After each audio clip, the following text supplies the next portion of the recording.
What's up, football fans? I'm Emory Hunt, the czar of the playbook, and don't forget to check out and grab your copy of our two latest book releases, Football: A Love Story and What Did Football Teach Me? Visit our website at footballgameplan.com/books and get your copies today.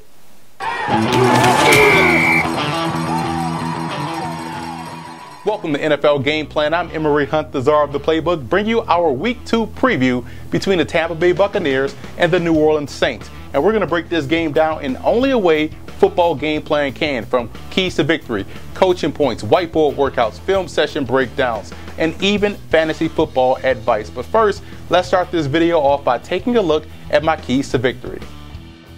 Starting with the Buccaneers in this ball game, I would spread the Saints out defensively. You look at 3, 4, sometimes empty sets against this Saints secondary. That's a little bit weakened depth-wise. I think that could help the Bucs have some success throwing the football. And ball security is key. That goes without saying. Jameis Winston can't have another output like he had versus Tennessee. He has to protect the football. And defensively, you have to be on screen alert versus New Orleans, whether it's Mark Ingram, whether it's Brandon Cooks, whomever will be on the receiving end of those screens. You have to be alert, rally up, make the tackle, and get off the field. For the Saints in this ball game, they have to finish on defense. There were a lot of missed tackles, a lot of missed assignments versus Arizona, which is ultimately why they lost that football game. They have to finish. You can't give a young offense and a young football team like Tampa Bay confidence. And I would attack the edges in a running game offensively. I think the Saints can have success running off tackle versus this Bucs defense. That's where they have to go in order to get that ground game going. And if I'm Rob Ryan going up against a rookie quarterback, I'm sending the house at him. I'm changing different looks. I'm giving him different things to worry about while he's back there in the pocket. I want him holding a football, trying to figure out what we're doing defensively. So this is a good matchup to watch in this ball game.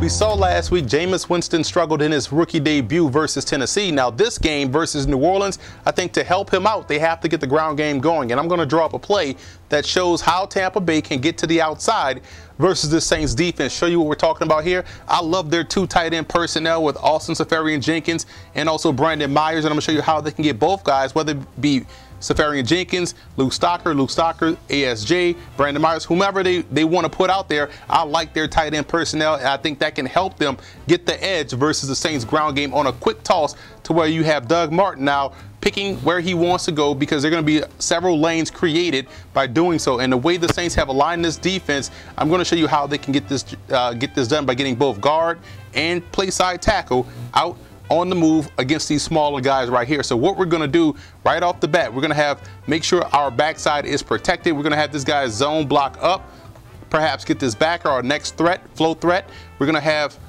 backside tackle kick out that defensive end. This is the important part of the play. We're going to need this center to either cut or occupy this tackle right here, this one tech. He cannot be allowed to make the play. So we may even ask the play side guard to slow pull.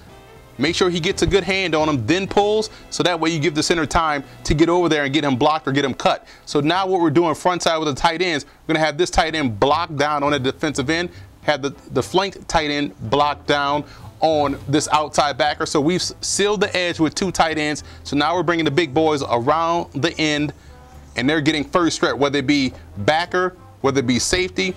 And what we ideally want to do, we want to block this safety with the receiver, so that way this corner sees big guy coming around and he runs outside somewhere. And now we have the quick pitch to Doug Martin. He can pick and choose where he wants to go. So this is just one way out of many ways Tampa can get outside versus New Orleans. But if it were me, I'm utilizing both my tight ends on the same side and getting both the guard and the tackle out on the edge.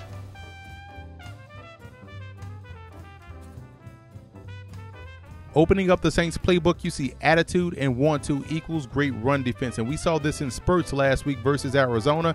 And knowing that the Buccaneers will probably want to take some of the pressure off the passing game and Jameis Winston, they're going to try to run the football. So the Saints have to make sure their effort and their want-to is there on a consistent basis versus Tampa Bay.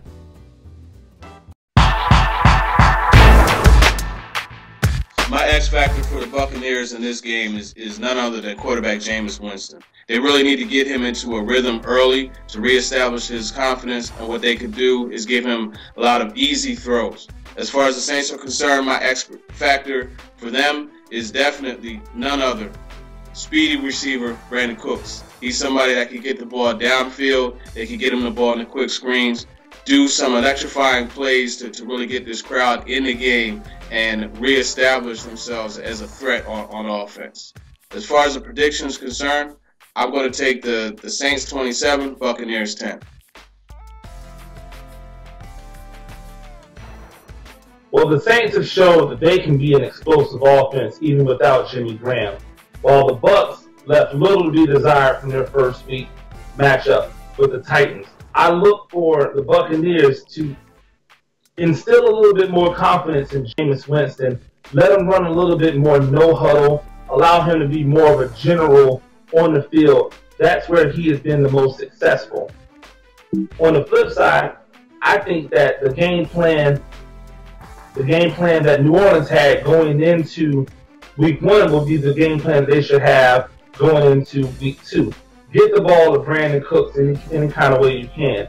Continue to run Mark Ingram and pound the ball with him. I think that at the end, the Saints will move on with a victory and the Bucs will be 0-2.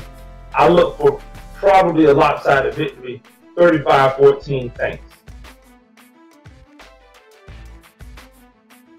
Now, two teams from the NFC South that both suffered Week 1 losses. Tampa Bay goes ahead and visits the New Orleans Saints. Now, for Tampa, I'm going to go ahead and start Austin Sperry-Jenkins. This is a guy who is a security blanket at 6'6" plus for a quarterback who's young. And New Orleans cannot cover in the secondary. Let's just go ahead and be honest. As far as a sit, I'm going to go ahead and sit Vincent Jackson. If Mike Evans is not back, New Orleans is going to double team him. It's going to be hard for him to get the ball since they can't protect long enough for him to get down the field and be a deep threat. As far as the New Orleans Saints, I'm going to go ahead and have to start Drew Brees every week. But here's a sneaky start. Brandon Coleman. If they get near the red zone at 6'5", 6'6", he's a big target to throw to. As far as a sit, I'm going to sit Mark Ingram. Look, until New Orleans proves they actually want to run the ball, I'm not starting any running back from their team. With that all coming together, I expect Drew Brees to throw for a bunch of yards. I expect New Orleans to win this one pretty big, 34-20.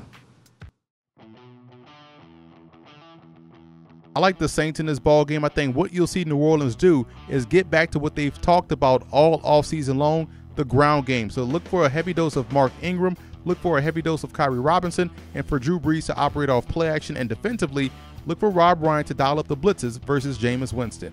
And you look at our picks, all of us are on the same page, going with New Orleans at home versus the Buccaneers. And I also want to give a huge shout out to Saint fan forums and Buck fan forums for always showing football game plan support.